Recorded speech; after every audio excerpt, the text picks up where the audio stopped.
अस्सलाम वालेकुम एवरीवन, क्या हाल है। उम्मीद है सब खैरियत से होंगे।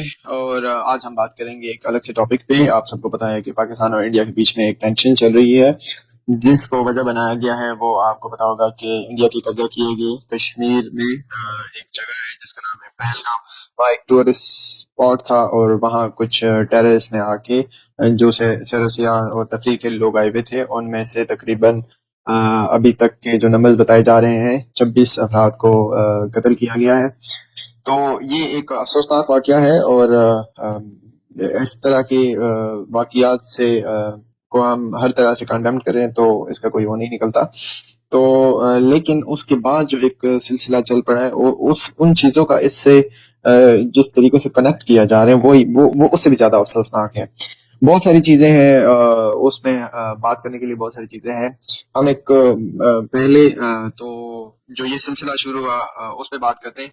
सो बेसिकली अगर आप देखें कि इंडिया में इंडियन की तरफ जो कश्मीर है उसमें तकरीबन अ, ये 375 जो आर्टिकल इन्होंने हटाया उसके बाद तकरीबन 8 लाख फौजी इंडियंस के कश्मीर पे ड्यूटी दे रहे हैं।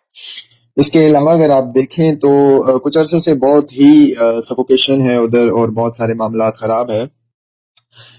लेकिन लास्ट टाइम जब इस तरह का वाकया हुआ तो वो पुलवामा वाला था और उसके बाद ये हुआ। तब भी मोदी सरकार थी हुकूमत में, अब भी है। लेकिन ये इंसिडेंट्स अगर आप देखें तो खैर अगर स्क्रिप्ट को देखें तो वो फौजियों से रिलेटेड था और ये इस दफा तो मुझे लगता है कि अवाम की और आम आवाम की वो दिलचस्पी और उनकी सिंपति लेने के लिए भरपूर किसी ने पता नहीं किस तरह का आइडिया दिया है। बट एनीवेज जो बेचारे लोग मरे हैं उनके साथ अफसोस ही किया जा सकता है। उसके बाद क्या हुआ? उसके बाद ये हुआ कि इंडिया की तरफ से एकदम से रिएक्शन आता है भाई कि ये जो हमला हुआ ये पाकिस्तान की तरफ से हुआ है और पाकिस्तान है इसका जिम्मेदार।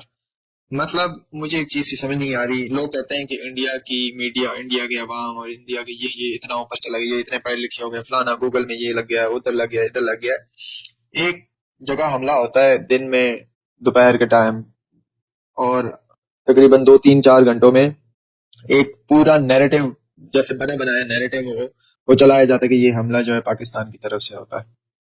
और फर्ज करें अगर इनकी इतनी ही इंटेलिजेंस, अभी तक उन्होंने कोई बंदा पकड़ा नहीं है।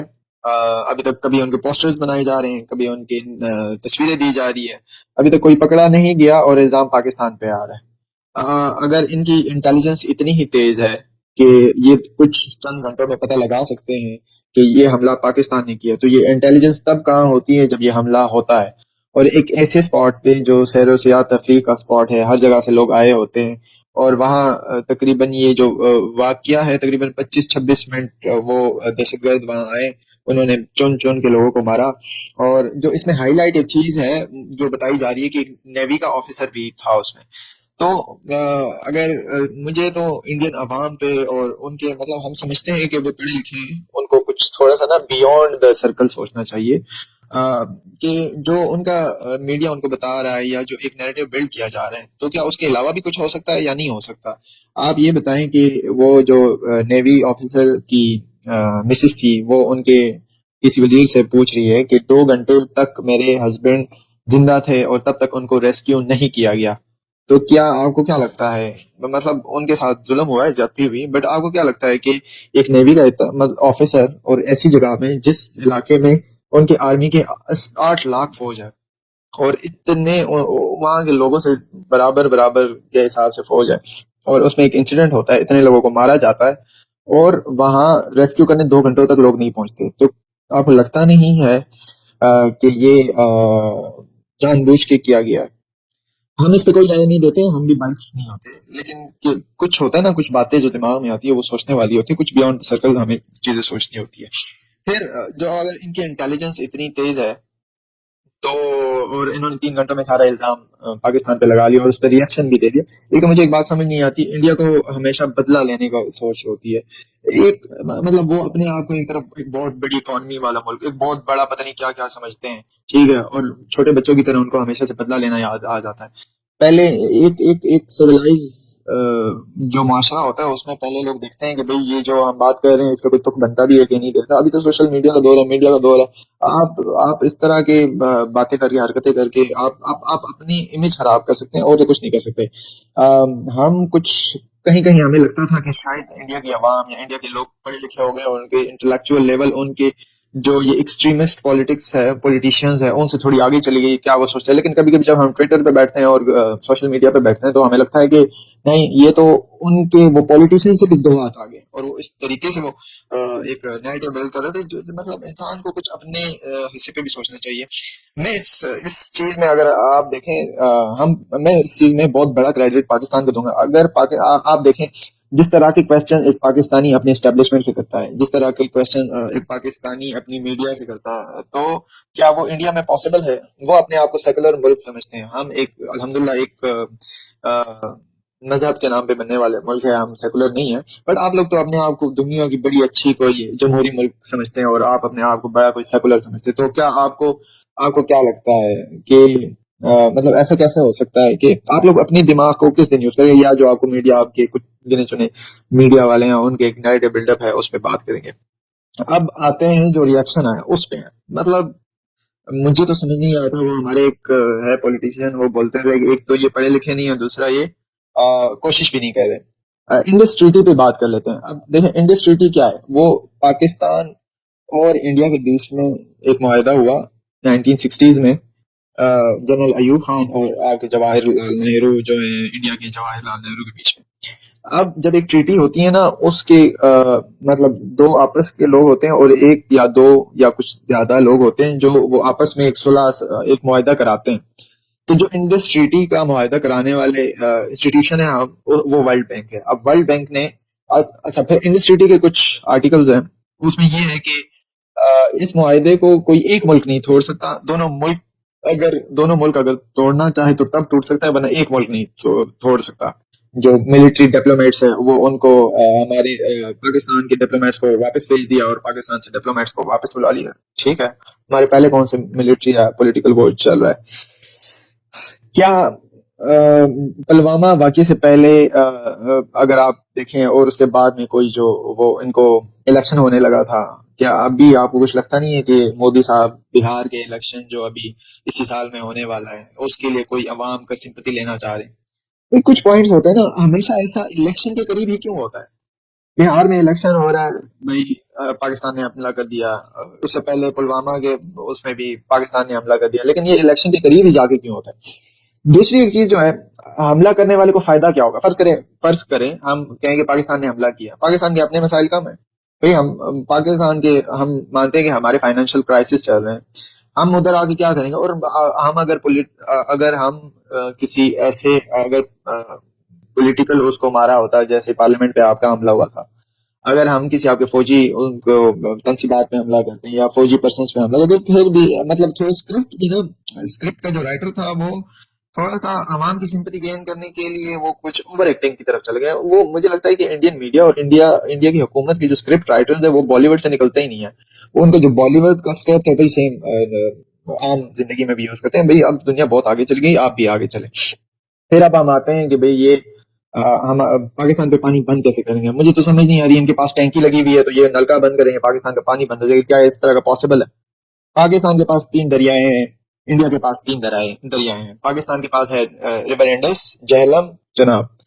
इंडिया के पास है सतलज, रावी, ब्यास। ठीक है, अगर हम ये रावी और ब्यास की बात करें तो रावी एक छोटा सा नहर रह चुका है, वो तो ऑलमोस्ट सूख चुका है क्योंकि इन्होंने वो सारे पानी अपनी नहरों को ट्रांसफर पहले से कर चुके हैं। और ब्यास का तो पता नहीं, हो तो पहले से सूखा। पानी उसमें तब आता है जब इनकी अपनी नहरें भर जाती है और पानी ओवरफ्लो होने लगता है, इनका सैलाब आने लगता है, तो फिर इस तरफ के दरियाओं में पानी ये छोड़ देते हैं। जो मेन मसला जिसको पॉइंट आउट किया जाता है ये है रिवर इंडस। अब रिवर इंडस जो है वो शुरू कहाँ से होता है? वो रिवर इंडस जो है चाइना से शुरू होता है, और जिस पे अभी पिछले कुछ अर्से पहले उन्होंने एक दुनिया का सबसे बड़ा डैम बनाने की बात भी की थी। अब इंडस रिवर जो है चाइना से शुरू होता है और फिर जाके लद्दाख में इंडिया में शामिल होता है, और लद्दाख के बाद हमारे गिलगित बल्तिस्तान में एंटर होता है। अब इनके पास इतनी सी एक स्पेसिफिक सी जगह है लद्दाख, जिसमें ये अपने जमीन को तो ये डिफेंड नहीं कर सकते, और लद्दाख में ये चाइना से मार खा के भाग जाते हैं। लद्दाख वो जगह है जो जो जो जिसमें ये इतनी दफा चपेड़े खा के भाग चुके हैं, तो उधर क्या ये अब डैम बनाएंगे? क्या ये डैम बना भी सकते हैं? और फर्ज करें अगर अगर ये पॉसिबल होता है टेक्निकली, पाकिस्तान और इंडिया के दरमियान इतनी 3 जंगें हुई है, 65, 71, 99, तो तब ये क्यों नहीं बंद हुआ? मतलब तब भी लोग थे सोचने वाले, और अब भी है, तो ये तब क्यों नहीं बंद हुआ? फिर उसके बाद मुंबई अटैक्स हुए, पार्लियामेंट पे अटैक हुआ, ये पुलवामा अटैक हुआ, तब आप लोगों ने क्यों, मतलब किसी ने ये बात क्यों नहीं की कि भाई ये हम पानी रोक देंगे? और फर्ज करो अगर आप रोकना भी चाहें तो एक डैम बनाते हुए अगर आपके पास कोई कोई जादुई छड़ी है ना, तब भी आपको 10 से 12 साल लग जाएंगे। 10 से 12 साल। तो आपको क्या लगता है मोदी साहब ने जो पहले अवाम से इतने बड़े बड़े दावे किए हैं, अखंड भारत, तो पता नहीं क्या क्या क्या, वो क्या पॉसिबल हुए? नहीं हुए ना। तो मुझे तो अवाम की समझ नहीं आ रही कि आप पानी रोकते रोकते आप इस दुनिया से निकल जाएंगे और पानी रुकेगा नहीं। तो पहले तो ट्रीटी कैंसिल नहीं हो सकती और टेक्निकली पॉसिबल ही नहीं है। और अगर आप लोग डैम बना भी लें, सो बेसिकली जो ट्रीटी है उसमें ये है कि मतलब जो पानी यहाँ पाकिस्तान में आ रहा है और यहाँ से जो जा रहा है, आप उसमें ना उस दरिया पे डैम नहीं बना सकते हैं। हाँ, आप उसमें इस तरह से कर सकते हैं कि आप उसपे ना कोई स्टॉपेज, एक होता है प्रॉपर डैम लगाना और एक होता है कि कहीं किसी जगह ना टरबाइन टाइप लगा लें, बड़े टरबाइन लगते हैं, आप किसी दरिया का पानी जा रहे हैं और उसको थोड़ा सा स्टॉप करें। स्टॉप करने के बाद किसी एक जगह से जब वो और इसके बाद भी अगर हम आगे जाएं तो उसके बाद भी है पाकिस्तान को ये पहले ही जो हमारा अगर 100% इन पे हक बनता है तो उसमें 20% हमें मिलता है। क्या 20% मिलता है? तो अगर वो भी बंद कर देंगे तो क्या हो जाएगा?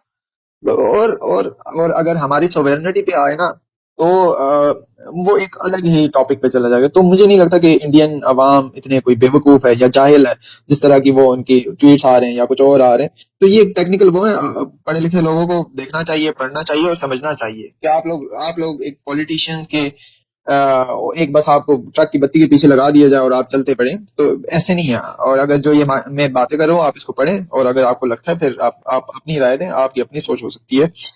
इसके अलावा जो है अब इसका बेनिफिशियरी कौन है? इसका बेनिफिशियरी कौन है? पाकिस्तान को क्या फायदा मिलता है अगर हम हमला करेंगे आपके मुल्क में और कुछ 20-25 लोगों को आपको लगता है कि हम मार लेंगे या कोई हमने बढ़ा, तो इसका बेनिफिशियरी कौन है? बेनिफिशियरी वो बंदा है जिसके लिए आगे इलेक्शन आने वाला है। बेनिफिशियरी वो बंदा है जिसकी इकोनॉमी पे असर पड़ रहा है और लोगों का दिमाग डाइवर्ट करने के लिए उसको एक स्लोगन चाहिए। बेनिफिशियरी वो बंदा है जो एक पॉपुलिस्ट नजरिए की बुनियाद पे हुकूमत में आया। ठीक है, पॉपुलिस्ट नजरिए के बुनियाद पे आया हुकूमत में, अखंड भारत और हम ये कर लेंगे और हम ये कर लेंगे हम वो कर लेंगे, और उसके पास वो अब कुछ आगे बढ़ाने के लिए रहा नहीं, तो उसने एक प्रोपेगेंडा बना दिया की बात करते हैं। तो हम अगर अखंड पाकिस्तान की बात करें, अखंड मुसलमानिस्तान की बात करें, हमने तो गजवा हिंद की तैयारी भी करनी है। तो आपको क्या लगता है हम सिर्फ 20-25 लोग मार के ये कर सकेंगे या हम करना चाहेंगे? लेकिन कुछ कुछ पढ़े लिखे लोगों की तरह सोचें और कुछ देखें कि इसका बेनिफिशियरी कौन है, किसको फायदा होगा और किसको नुकसान होगा। इसके अलावा फिर हम आ जाते हैं कि दो मुल्कों की जो एक हमारे एक 1947 से एक तफसील आती जा रही है। तो आप अपने आप को बड़े ही कोई वो समझते हैं कि हमेशा आगे पाकिस्तान हमें ये करता है, हमेशा आगे पाकिस्तान ये करता है। आप हमें बता देंगे 1947 से लेके आज तक आप लोगों ने कितने पाकिस्तानी, ये जो आप लोगों ने मुंबई अटैक में किसी एक बच्चे को पकड़ लिया था और उसको फिर आपने पाकिस्तानी डिक्लेयर कर दिया था और फिर आपने उसको फांसी दे दी थी, या एनीवे जो भी था एग्जैक्ट क्या हुआ, तो उस तरह के बच्चे को पकड़ के तो आप बयान दिलवा सकते हैं। लेकिन आपके पास कोई प्रॉपर ऑफिशियल्स कितने आए हैं पाकिस्तानी जो आपने पकड़े और आपको लगा कि ये पाकिस्तानी आईएसआई से आए, उन्होंने ये किया उन्होंने ये किया? हाँ, आपके बॉलीवुड के फिल्मों में तो बहुत कुछ होता रहा, लेकिन आपके पास एक्चुअल कौन है? मैं आपको बताता हूँ कि आपकी तरफ से क्या होता रहा और हम आपके साथ क्या करते रहे। अगर बेक 60s में हम जाए तो आपके एक थे रविंद्रा कौशिक साहब। ठीक है, हम वो आए एक तरीके से, फिर आर्मी में शामिल हुए और फिर पकड़े भी गए।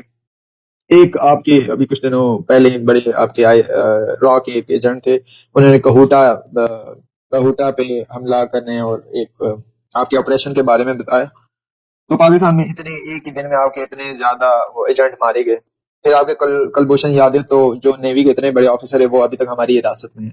अभिनंदन तो खैर वो तो चाय पी के चले गए, वो तो एक अलग कहानी है। तो आप लोगों की तो ये हिस्ट्री है, आप आते हैं हमारे मुल्क में इन्फिल्ट्रेट करते हैं, आप बलूचिस्तान में इन्फिल्ट्रेशन करते हैं, आप उनको असला प्रोवाइड करते हैं, आप उनको पैसे देते हैं, आप उनको और जो हमारे लोग हैं उनको आप वर्गलाते हैं। तो आपकी तो ये है। और आपकी तरफ से जो चीजें होती हैं, आप वो एक नैरेटिव बिल्ड करने के चक्कर में, एक फॉल्स फ्लैग ऑपरेशन क्रिएट करने के चक्कर में अपने ही बंदों को मारे जा रहे हैं। मतलब इस तरह की बेवकूफाना हरकत तो मैंने कभी नहीं देखी ना। मुझे नहीं लगता कि कोई कोई सिविलाइज सोसाइटी में इस तरह का होता है। तो और आपको लगता है कि शायद पता नहीं पाकिस्तान क्या है हमेशा। अच्छा, मैं कभी कभी देखता हूँ कि इंडियन किसी उससे मिले और वो कोई पाकिस्तान की कोई चीज देखे तो उनका रिएक्शन इस तरह से होता है कि पाकिस्तान पता नहीं क्या, कहीं एक रेगिस्तान होगा और गरीब होंगे, झोंपड़ियाँ होंगी और क्या होंगे। अगर हम हुकूमत से ले को छोड़ के अवाम की बात करें तो अभी भी पाकिस्तानी अवाम जो है वो इंडियन अवाम से बहुत ऊंचे हैं। आप अगर हमारे सोशल सिस्टम और बाकी चीजों की बात करें तो हम बहुत से, इवन कि अगर हम इंडेक्सेस की बात करें, हमारा हंगर इंडेक्स जो है आप लोगों से बहुत बेहतर है। आप लोग तो पता नहीं कितने नीचे हैं। आप लोग इतने लोग रोजाना भूखे मरते हैं। आप लोगों को चाहिए कि उनके फलाह बहबूद के लिए कोई काम करें। हम भी बहुत अच्छे नहीं है बट आप लोगों से बहुत बेहतर है। हैप्पीनेस इंडेक्स आप लोगों से हमारा बहुत बेहतर है। आप कुछ चीजों में बेहतर हुए इसका ये मतलब नहीं है कि आप बहुत बेहतर हो गए। तो ऐसी बहुत सारी चीजें हैं। कुछ अरसे बाद एक ड्रामा शुरू हो जाता है, हम ये करेंगे, हम वो करें। अभी भी पता नहीं कहाँ जाके ये ड्रामा रुकेगा। मुझे तो ये बस 2 दिन की हवाई लगती है और उसके अलावा हो सकता है ये मोदी साहब की तरफ से एक बालाकोट की तरह एक ऑपरेशन भी डेवलप किया जाए और हमारे पहले इन्होंने दरख्त मारे थे तो हो सकता है अभी कोई पानी शानी में बम शम गिरा दें, या हो सकता है कोई एक आध पहाड़ पे बम शम गिरा दे और कहें कि पता नहीं कौन कौन सी चावनी उड़ा दिए। तो हो सकता है इस तरह का कोई वो करे। लेकिन पिछले दफा आपको दरख्तों और एक कौवे के बदले में दो दो तीन जहाज देने पड़े और एक आपका पायलट जख्मी हो गया था। खैर चाहे आप लोगों ने ले ली थी उसके बदले, बट हो सकता है कि इस दफा कुछ बमों के बदले में आप लोगों को बहुत बड़ा नुकसान उठाना पड़े। तो ये हमें हमें हम ये जो बातें हैं इसका कोई फायदा नहीं है। आपकी आवाम भी बहुत इन्फ्लेशन की मारी हुई है। हमारे अपने बहुत सारे मसाइल है, हमारे पॉलिटिकल मसाइल है। इकोनॉमिकली हम भी अच्छे नहीं है बट आप लोग भी बेहतर नहीं है। आप उनके फलाह बहबूद पे काम, जो ये इतना ड्रामा किया जाता है, अगर ये कश्मीरी आवाम की फलाह बहबूद के लिए काम किया जाए तो हो सकता है वो उस जगह आराम से बैठ के कोई एक सिविलाइज सोसाइटी की तरह रहें। अगर आप लोग उनको इस तरह से सफोकेट करेंगे तो जब जब इंसान जब इंसानों की सांस बंद होने लगती है ना, तो वो फिर हाथ पाँव मारने लगते हैं और हाथ पाँव मारते हुए हो सकता है आपके मुंह पे भी कुछ ना कुछ पड़ जाए। तो ये है। इस बारे में आप लोगों की क्या राय है वो आप बताइएगा।